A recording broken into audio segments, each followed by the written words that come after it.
My family abandoned me, taking the luxury cruise I always wanted for them, and had the nerve to pay for it with my credit card. They didn't realize this frail old woman knew how to check her bank statements, and how to make one single phone call that would turn their luxury vacation into a Caribbean nightmare.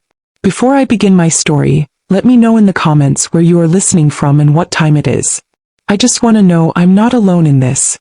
And if you feel moved by what you hear, consider subscribing. It helps more people become aware of the reality of elder abuse. Now let me tell you what really happened. My name is Cora Sterling, and at 71, my dreams had become smaller, more focused, yet no less precious. After losing my dear husband Arthur 5 years ago, the grand adventures we had planned for our retirement, the trip to see the pyramids, the slow train through the Swiss Alps, felt too vast, too empty to face alone. But one dream persisted, a stubborn little flame in my heart, a grand family cruise. Not just for me but for my son Jonathan, his wife Sabrina, and my 2 precious teenage grandchildren Maya and Leo. I imagined us all together on the deck of a great ship, the warm Caribbean sun on our faces, the sea air a tonic for our souls. It would be a final, magnificent family memory, a testament to the love and legacy Arthur and I had built, a memory that would sustain me for the rest of my years.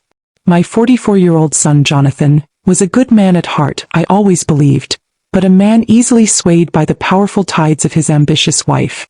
Sabrina, at 41, was a woman who lived her life through the curated lens of social media, obsessed with projecting an image of effortless glamour and success that their actual finances, I suspected, could not support. They had a beautiful home in a manicured suburb, but I knew from Jonathan's occasional vague complaints about cash flow and market pressures that they were stretched thin, living right at the edge of their considerable income. Still, I held on to my dream, nurturing it like one of my prize-winning orchids. During their increasingly infrequent Sunday visits, I'd pull out the glossy cruise brochures, their pages filled with turquoise waters and smiling families. Wouldn't it be wonderful? I'd say, my voice full of genuine hope. The 7-day island hopper. We could all go. My treat. A legacy trip for me and your father. I've saved for it. The idea of my treat always made Jonathan's eyes light up, a brief flicker of the enthusiastic boy I remembered. That would be incredible, Mom, he'd say. Sabrina, however, would offer a tight, condescending smile, her eyes doing a quick, dismissive scan of my comfortable but modest living room. A cruise is a lovely idea, Cora, she'd remark, her voice a study in polite disdain. But the right cruise with the right amenities, the suites, the private excursions, it can be frightfully expensive. The brand of the ship matters, you know. We wouldn't want to do it halfway. It's all about the photos. It was during one of these conversations that the instrument of my future undoing was polished and handed to them. Years ago, after Arthur passed, I had, on my bank's advice, added Jonathan as an authorized user to my primary credit card. It was an old account, one I'd had for over 40 years, with a spotless payment history, a high credit limit, and an excellent rewards program. For emergencies only, Jonathan, I had told him firmly at the time. If I have a fall or need something urgently and can't get to the bank. He had readily agreed, the card tucked away in his wallet and used for years, a symbol of my trust in him. Mom, he said that afternoon, a new, slick idea dawning in his eyes, an idea I could almost see being telepathically transmitted from his wife, Sabrina, who sat beside him. You know what would be smart? If we book the cruise using your card. The rewards points are fantastic. We can put the whole thing on there, get the cashback bonus, and then I can just pay you back in installments from my year-end bonus. It's just a smarter way to manage the cash flow. I was hesitant. It was a lot of money to put on a credit card, a practice my generation was taught to avoid. But he was so persuasive, so full of confident talk about maximizing value and financial strategy. It was the language of his world, and I, a retired schoolteacher, felt a little out of my depth, a little old-fashioned. I trusted him. He was my son, a successful man. And so, foolishly, I agreed. All right, dear, I said, a knot of unease tightening in my stomach. As long as it's for the cruise. For all of us. That agreement sealed my fate. The weeks that followed were a masterclass in subtle manipulation and dismissal. My excited questions about booking dates were met with vague deflections. Still looking for the perfect itinerary, Mom, Jonathan would say. Sabrina wants to make sure the excursions are top-notch and, more importantly, Instagrammable. One afternoon I called full of excitement, having seen a special offer for seniors on the very cruise line we'd discussed. Sabrina answered the phone. "Oh, Cora," she'd said with a weary sigh. "We're just so swamped. And honestly, I've been looking at the activities. All that ziplining and snorkeling, we were worried it might be too strenuous for you. You wouldn't want to just be sitting on the ship all day while we're out having adventures, would you?" The implication was clear. I was too old. I was a burden. I would slow them down. I was so caught up in the beautiful illusion of the family trip they were weaving that I failed to see the rotten threads running through it. I didn't notice the way Sabrina would abruptly end hushed phone calls when I entered the room, or the secretive, triumphant glances she'd exchange with Jonathan. The silence from them on the topic of the cruise grew longer, and I, in my quiet loneliness, mistook it for the busy hum of their lives, not the cold silence of a plot being hatched behind my back. The final, killing blow to my hope came on a Sunday afternoon, one of the rare occasions they deigned to visit. I had made my famous lemon meringue pie Jonathan's favorite, but he barely touched it. "About the cruise, Mom," Jonathan began, not looking at me but at his wife, Sabrina, who gave him a small, almost imperceptible nod of encouragement. "We've looked at the numbers, and with the kids' school expenses and the market being what it is, it's just not a good time. The prices for that cruise line are just astronomical right now. We're going to have to postpone. Maybe next year." It was a lie, a thin, flimsy excuse, and we all knew it. But it was the way Sabrina delivered the follow-up that truly twisted the knife. She reached across the table and patted my hand with her cold, perfectly manicured fingers. "Honestly, Cora," she said, her voice dripping with a false, saccharine concern, "it's a blessing in disguise. A big cruise like that, it's a lot. All that walking, the different time zones, the heat.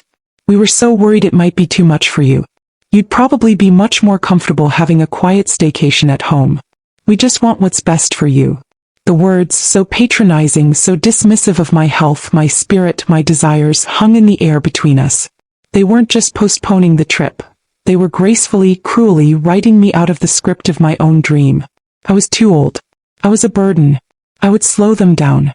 I saw the truth then in Jonathan's averted gaze, in Sabrina's smug, pitying smile. They had no intention of taking me, not now, not ever. I packed the brochures away that evening, my heart heavy with a familiar disappointment. I was the old mother, the one to be managed, to be told what was best for her. I accepted it as I had accepted so many of their small, subtle slights, with a quiet, sad resignation. I didn't want to cause a fight. I just wanted my son's love, and if that meant letting go of a silly dream, then so be it. I sent him a text message that night.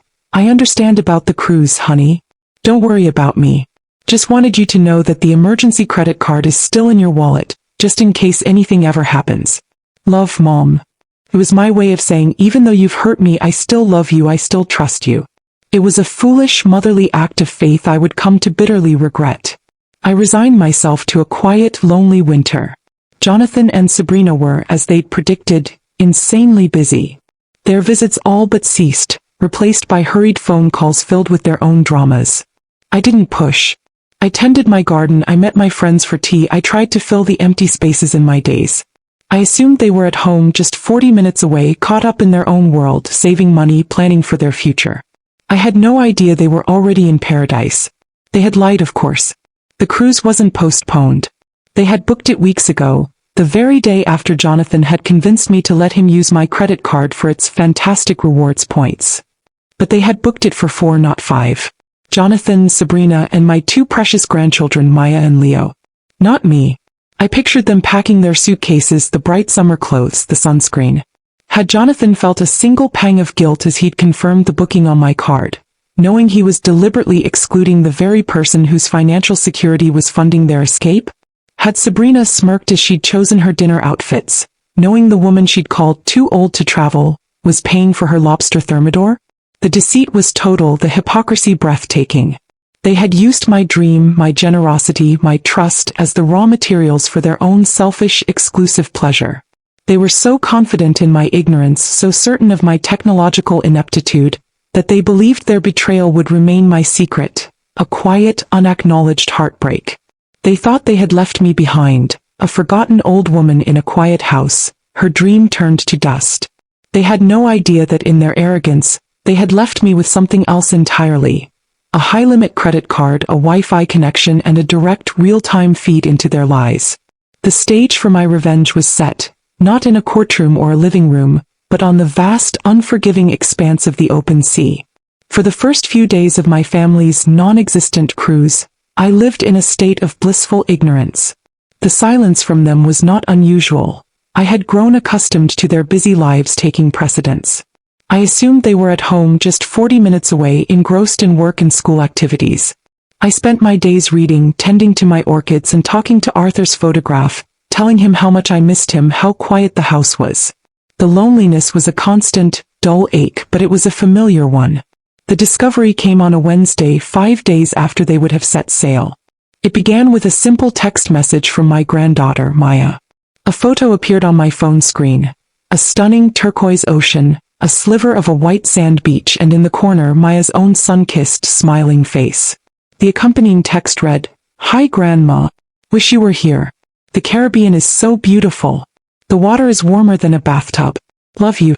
Red heart." I stared at the photo, my heart doing a strange, confused flip-flop. The Caribbean? I must have misunderstood. Perhaps it was an old photo she was sending, a memory from a past trip. I typed back, my fingers slow and uncertain. "That looks lovely, sweetheart. An old picture." Her reply came almost instantly. "No, silly.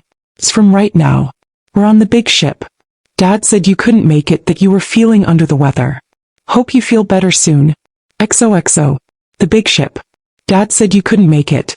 The words swam before my eyes. A cold, sickening dread began to creep up my spine, a feeling so intense it made my hands tremble. It couldn't be. Jonathan wouldn't, he couldn't have. With a fumbling haste that was utterly foreign to me, I retrieved my tablet from the living room. My hands shook so badly it took me 3 tries to type in the password. I opened my web browser, my mind a chaotic whirl of disbelief and dawning horror. I navigated to the website for my credit card company, the one Jonathan was an authorized user on, the one he was supposed to use for emergencies. I logged in, my heart pounding in my ears. I clicked on recent transactions. And there was. The world tilted on its axis. The screen was filled with charges, a long, damning list of my son's betrayal. The first charge from 6 weeks ago was the largest, a 5-figure sum that made me gasp. The merchant, Royal Caribbean Cruises. The description, 7-night Eastern Caribbean voyage, 4 passengers. 4, not 5. My name, my dream, neatly, surgically excised. Then came the more recent charges, the ones from the past few days as they were living their lie at sea. Onboard purchases, casino and bar. Port excursion, St. Thomas. Island Jewelers, Philipsburg. Aqua Adventure Park. They were spending my money, my hard-earned savings, my secure credit, with a reckless, joyful abandon, all while I sat at home, believing their lies, respecting their supposed need to postpone. I scrolled through the transactions, each one a fresh stab to the heart. A charge for a couple's massage. A purchase at a high-end designer boutique on the ship. Another bar tab. They weren't just on vacation without me. They were living a life of luxury on my dime, funding their pleasure with my trust. The humiliation was a physical thing, a hot wave that washed over me, leaving me feeling sick and dizzy. I thought of Sabrina's condescending smile as she told me a cruise would be too much for me. I thought of Jonathan's earnest, lying face as he'd spoken of postponing for financial reasons. They had played me for a fool, a dotty old woman whose dreams could be harvested, whose resources could be plundered, and who could then be safely discarded while they sailed off into the sunset. The sadness, the profound, shattering grief of their betrayal was immense. But then something else began to rise through it, something cold and sharp and utterly clear. It was the quiet, steely fury of a woman who has been profoundly, unforgivably wronged. They thought I was too old, too simple, too technologically inept to uncover their scheme. They had used my own financial security as the weapon to exclude and humiliate me. A slow, dangerous smile touched my lips. A smile my students used to recognize when a classroom bully was about to be put firmly in their place. They had made one critical, arrogant mistake. They had left me on shore. With the tablet, with the password to my own account, with the customer service number for the credit card company printed right there on the back of my card. They were trapped on a floating palace in the middle of the ocean, their entire lavish experience tied to a single fragile thread of credit. My credit. And I, Cora Sterling, the too old to travel grandmother, was about to cut that thread. For the rest of that afternoon, I was a woman possessed by a chilling, methodical calm. The initial storm of heartbreak, the wild, chaotic grief of my son's and his wife's profound betrayal, had passed, leaving in its wake the cold, hard landscape of pure, unadulterated resolve. The tears were done. The time for sorrow was over. The time for strategy had begun. I did not act immediately. That was not my way. My anger was not a flash flood, but a slow-rising tide, powerful and inexorable. I opened my old ledger book and with a steady hand I documented everything. I wrote down the date and time of Maya's revealing text message. I meticulously copied every single fraudulent charge from my online credit card statement. The massive initial payment to the cruise line, the onboard bar tabs, the jewelry store purchase in St. Martin, the dolphin encounter, excursion fee. I was building a case not just for my own heart, but for the inevitable confrontation that was to come. I thought about their arrogance, their supreme confidence in my ignorance. They truly believed I was a relic from a bygone era, a woman who still balanced her checkbook with a pencil and wouldn't know how to navigate the complexities of online banking. They had forgotten that I was the one who had taught Jonathan how to use his first computer, that I had spent the last decade of my teaching career integrating new technologies into my classroom. I was not a digital native, no, but I was far from a digital fool. And they, in their condescending ageism, had just made a fatal miscalculation. My plan was simple, elegant in its cruelty, and it required only one thing: patience. They were, at this very moment, likely sipping piña coladas by the pool on the Lido deck, blissfully unaware, spending my money without a care in the world. Their onboard account, I knew from the cruise brochures I had so hopefully studied, was linked directly to my credit card. Every drink, every souvenir, every extra scoop of ice cream was being added to a running tab that would be settled at the end of the voyage, or perhaps in increments throughout. If I cancelled the card now, the chaos would be immediate. But it would be contained. The ship's purser would inform them of the issue, and Jonathan, in a panic, would likely call me, perhaps even have enough remaining funds on his own cards to scrape by. No, that was not good enough. My revenge needed to be served not hot, but ice cold. It needed to strike at the moment of their maximum vulnerability, their maximum public exposure. I looked at the cruise itinerary I had bookmarked on my tablet weeks ago, the one I had dreamed of sharing with them. I noted the sea days. Days when they were miles from any port, any external ATM, any hope of a wire transfer from a friend. They would be trapped on a floating city, a luxurious prison of their own making with no financial resources but the card they had stolen from me. I decided to wait until the final 2 days of the cruise. By then their onboard bill would have swelled to a magnificent, bloated figure. They would have enjoyed the excursions, bought the souvenirs, lived the high life to its fullest, all on my dime. They would be relaxed, sun-drenched, their guard completely down, already dreading their return to normal life. That is when the trap would spring. I spent the next few days in quiet preparation. I made a list of all the fraudulent charges. I drafted a short, simple script for my phone call to the credit card company. I even called my phone provider and arranged for a temporary block on Jonathan's number, just in case he tried to call me in a panic before I was ready to speak with him. I wanted complete control over the timing of our next communication. There was a strange sense of power in my quiet, deliberate actions. I was no longer Cora Sterling, the heartbroken mother, the discarded grandmother. I was a strategist, an architect of consequences. Each click of my mouse, each notation in my ledger, was a small act of reclamation. They had left me off their family cruise, but I was now, from my quiet living room thousands of miles away, the unseen captain of their financial destiny. On Friday afternoon, knowing they were on a long sea day between their last port of call and their final destination, the time had come. I brewed myself a cup of strong tea, sat in my favorite armchair, and with the calmness of a woman who has nothing left to lose and everything to reclaim, I picked up the phone. I dialed the number on the back of my credit card. "Thank you for calling Cardholder Services," a cheerful voice answered. "This is David. How can I help you today?" "Hello, David," I said, my voice as smooth and as cool as polished steel. "My name is Cora Sterling. I need to report a series of significant fraudulent charges on my account, and I need to have my card frozen. Immediately."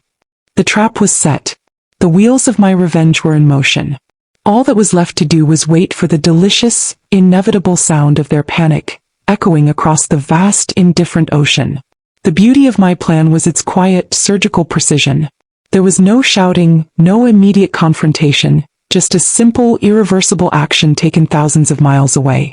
After my calm, professional conversation with David at Cardholder Services, during which I meticulously detailed the fraudulent cruise booking and the subsequent onboard charges, a freeze was placed on my account. A new card was being issued to me, but the old one, the one linked to my son's onboard sail and sign account, was now nothing more than a useless piece of plastic. I imagined the scene unfolding on that luxurious cruise ship, a drama playing out in which I was the unseen, all-powerful director. It likely began subtly. Perhaps Sabrina, my daughter-in-law, tried to buy a new designer handbag at one of the ship's high-end boutiques. She would have handed the clerk her room card, their room card linked to my credit card, with her usual air of casual entitlement. The clerk would have swiped it, smiled, then frowned. A second swipe. The polite, professional smile would falter. "I'm so sorry, Mrs. Sterling," the clerk would murmur, "but it seems this account has been declined." Sabrina's initial reaction would be disbelief, then annoyance, then a flash of public embarrassment. Or maybe it was Jonathan trying to order another round of expensive, brightly colored cocktails by the pool. The cheerful bartender would swipe his card and get the same dreaded message. "Sorry, sir. There seems to be an issue with the payment method on file for your stateroom." The real panic, however, would have set in later that evening. The grand finale of their trip was the formal captain's dinner, an event Sabrina would have been anticipating for weeks, a chance to wear her best dress and flaunt her sophisticated lifestyle. They would have sat down at their table in the magnificent multi-story dining room, surrounded by other well-dressed passengers. They would have ordered the lobster, the filet mignon, the finest wine on the menu. And at the end of the meal, when their waiter presented the bill for the wine, Jonathan would have confidently handed over his room card. I can picture the scene so vividly. The waiter returning, his expression apologetic, leaning in to whisper, "Sir, my apologies, but the card for your onboard account has been frozen. There seems to be a significant hold placed by the issuing bank." The blood would have drained from Jonathan's face. He'd try to laugh it off, blame a computer glitch. He'd discreetly try his own debit card, only to remember he had barely any funds left after their extravagant port-of-call spending. Sabrina, seeing the look on his face, would begin to understand. Her carefully curated evening of elegance would be crumbling around her. The ultimate humiliation would come when the ship's purser, a man with a stern, no-nonsense demeanor, discreetly approached their table. He would explain in low professional tones that not only was their card frozen but their entire massive onboard account, for the bar tabs, the spa treatments, the casino losses, the souvenir shop purchases, everything was now due. Immediately. And without a valid payment method, their room keys would be deactivated, their onboard privileges revoked. They were, in effect, penniless castaways on a floating city of luxury. I could almost hear their frantic, whispered argument. Jonathan, blaming Sabrina for her extravagant spending. Sabrina hissing at him for not having a backup plan, for relying on his old mother's money. They would be trapped. They were in the middle of the Atlantic, a full day away from their final port. There were no ATMs. No way to receive a quick wire transfer from a friend. They were at the absolute mercy of the cruise line, their social standing, their very dignity, stripped away in an instant. They would have had to make a humiliating call to the purser's office, begging for some arrangement, likely having to sign some form of promissory note against their future earnings, all under the watchful, judgmental eyes of the ship's staff. Every subsequent meal would be a negotiation. Every drink, a stark reminder of their financial impotence. Their grand vacation, their triumphant escape from the mother they had so callously discarded, had turned into a gilded prison, a floating testament to their own greed and folly. Back in my quiet, peaceful living room, I sipped my tea. I had received a fraud alert email from my credit card company confirming the freeze, detailing the recent decline charges at a luxury goods retailer and a Lido deck bar. A small, satisfied smile touched my lips. I didn't need to see their panic. I could feel it, a delicious, satisfying tremor across the thousands of miles of ocean that separated us. The final part of my plan was to wait for the inevitable, desperate phone call. Their ship would have satellite phones, of course, available for emergencies, at a ridiculously high per minute rate. I was quite certain they were about to deem this an emergency, and I was quite certain that the cost of that phone call would be the best money they had ever spent, because it would be for the privilege of hearing my final, unyielding answer. The panic was their problem. The peace was all mine. The call came as I knew it would on Saturday morning, the last full day of their miserable gilded imprisonment at sea. The caller ID on my phone displayed a long, strange number, clearly an international satellite connection. I let it ring 3 times before answering, savoring the moment, picturing Jonathan's frantic, desperate energy on the other end, the per-minute charges racking up with every passing second of my deliberate calm. "Hello," I said, my voice as placid as a summer lake. "Oh, thank God." It was Jonathan, his voice a frantic, high-pitched squeak of pure panic. "Mom, you have to help us. It's a nightmare. Your credit card, it's been frozen. They've cut us off from everything. They're treating us like criminals. We can't even buy a bottle of water. You have to call the bank, you have to tell them it's a mistake." "A mistake, Jonathan?" I replied, my voice cool and even. "I don't believe there's been any mistake. I was informed of a series of highly suspicious, unauthorized charges on my account, all originating from a cruise ship in the Caribbean. So, following my bank security protocols, I had the card frozen to prevent further fraudulent activity." There was a stunned silence on the other end of the line. I could hear Sabrina's shrill voice in the background. "What did she say? What did she say?" "Fraudulent," Jonathan finally stammered. "Mom, that was us. That was the family cruise. The one we talked about." "Oh, that one," I said, my voice dripping with an icy sweetness. "The one you told me was postponed because it was too expensive. The one Sabrina felt would be too much for me to handle. The one you decided to take my grandchildren on without me using my credit card, the one meant for emergencies, to secretly fund the entire trip." "Yes, Jonathan. That is the very definition of fraud." He began to bluster then, the old, familiar pattern of excuses and justifications. "Mom, it was a misunderstanding. I was going to pay you back. It was just easier to use your card for the points. You're taking this all the wrong way. You're ruining our vacation." "No, Jonathan," I cut him off, my voice now hard as steel. "You ruined your own vacation the moment you decided to lie to your mother and steal from her. You thought I was too old, too simple to notice. You underestimated me. And now," I added, savoring the finality of it, "you are experiencing the direct consequences of your actions. You are a grown man of 44. You will have to figure this out for yourself." But how?" he wailed, his voice cracking with self-pity.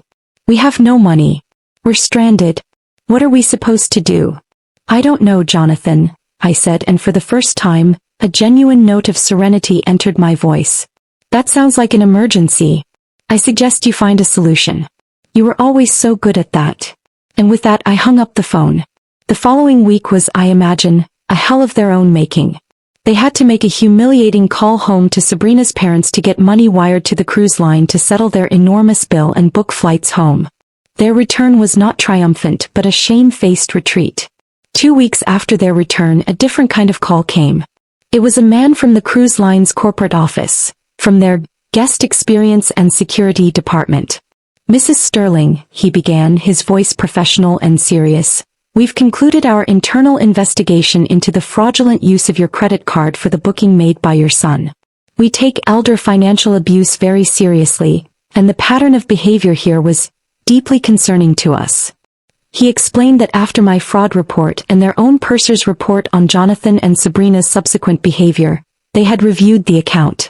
"It is against our company's values to have our services be the backdrop for such a painful family situation," he continued.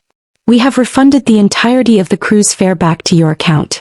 And as a gesture of our profound apology for the distress this has caused you, and in recognition of the dream you were denied, we would like to offer you a complimentary 7-day cruise for 2, in one of our finest suites, on any voyage of your choosing within the next 2 years.